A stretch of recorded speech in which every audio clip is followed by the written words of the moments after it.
Next word he uses, gift. I can spend all the time on each one of these words. What they mean. It's a gift. You don't what? Earn it. It's a what?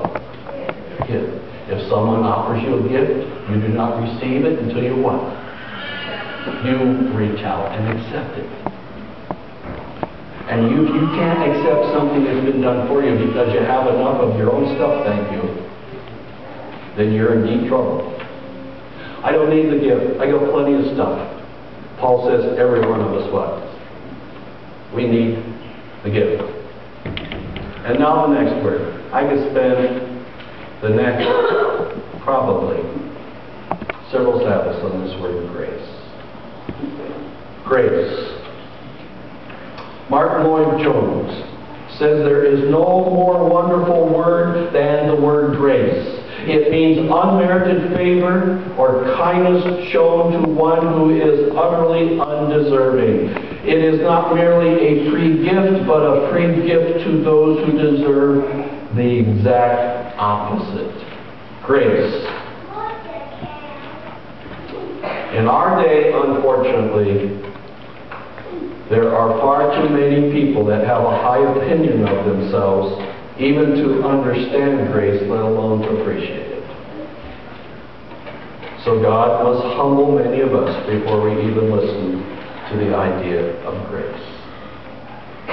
If you don't understand grace, you're headed for a humbling experience if you want to stay connected with God. Don't know if you know the story about John Newton.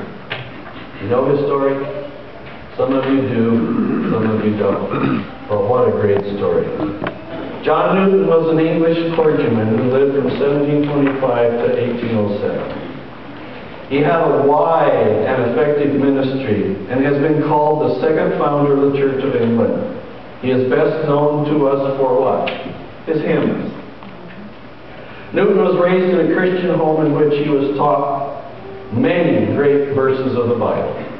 But his mother died when he was only 6 years old, and he was sent to live with a relative who mocked Christianity.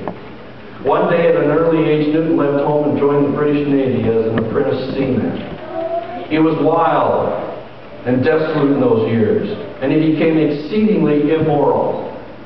He acquired a reputation of being able to swear for 2 hours without repeating himself. Eventually, he deserted the Navy off the coast of Africa. Why Africa? In his memoirs, he wrote that he went to Africa for one reason only, and that was that I might sin my fill. In Africa, he fell in with a Portuguese slave trader in whose home he was cruelly treated. This man often went away on slaving expeditions, and when he was gone, the power in the home passed to the trader's African wife, the chief woman of his harem. This woman hated all white men, and she took it out, her hatred, on Newton. He tells us that for months he was forced to grovel in the dirt, eating his food from the ground like a dog, beaten unmercifully if he touched it with his hands. For a time he was actually placed in chains. At last, Finn, emaciated, Newton made his way through the jungle, reached the sea, and there attracted a British merchant ship making its way up the coast of England. The captain of the ship took Newton aboard, thinking that he had ivory to sell. But when he learned that the young man knew something about navigation as a result of his time in the British Navy, he made him ship's mate. Even then, Newton fell into trouble. One day when the captain was ashore, Newton broke out the ship's supply of rum and got the crew drunk. He was so drunk himself that when the captain returned and struck him in the head, Newton fell overboard and would have drowned if one of the sailors had not grabbed him and hauled him back into the deck in the nick of time. Near the end of the voyage, as they were approaching Scotland, the ship ran into bad weather and was blown off course. Water poured in, and she began to sink. The young profligate was sent down into the hold to pump water. The storm lasted for days. Newton was terrified, sure that the ship would sink and he would drown. But there, in the hold of the ship, as he pumped water desperately, attempting to save his life, the God of grace, whom he had tried to forget, but who had never forgotten him, brought to his mind Bible verses he had learned in his home as a child. Newton was convicted of his sin and of God's righteousness. The way of salvation opened up to him. He was born again and transformed. Later, when the storm had passed, he was in England. Newton began to study theology and eventually became a distinguished evangelist, preaching even before the Queen. Of this storm, William Cowper, the British poet, who was a close friend of Newton, wrote, "God moves in mysterious ways." And Newton because he became a poet as well as a preacher, writing some of our best known hymns. What was his most famous hymn? Amazing Grace. Amazing Grace. Another word, redemption. Notice in your text. This word comes from the slave trade. It means to release affected by the payment of ransom. You have been what? Redeemed. Your ransom has been paid. And I gotta hurry up. I spent so much time in each one of these verses and each one of these words. Now comes the big word. Someone want to say that real fast? 3 times? There's the big word.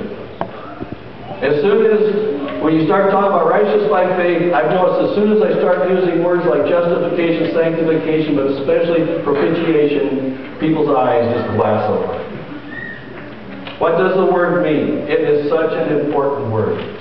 Propitiation actually comes from the pagan background of offering sacrifices to an angry God. And that's why no one wants to preach on the word.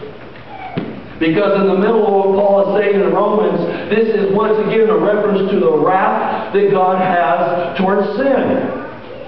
God hates sin, but what? Loves a sinner. But God still hates sin. He cannot be in the presence of sin. And so Paul points it out very carefully. That propitiation, which is actually, the Septuagint uses the word to describe the mercy seat. Paul has already quoted from the Septuagint 6 times. And so you can substitute the word mercy seat for the word propitiation.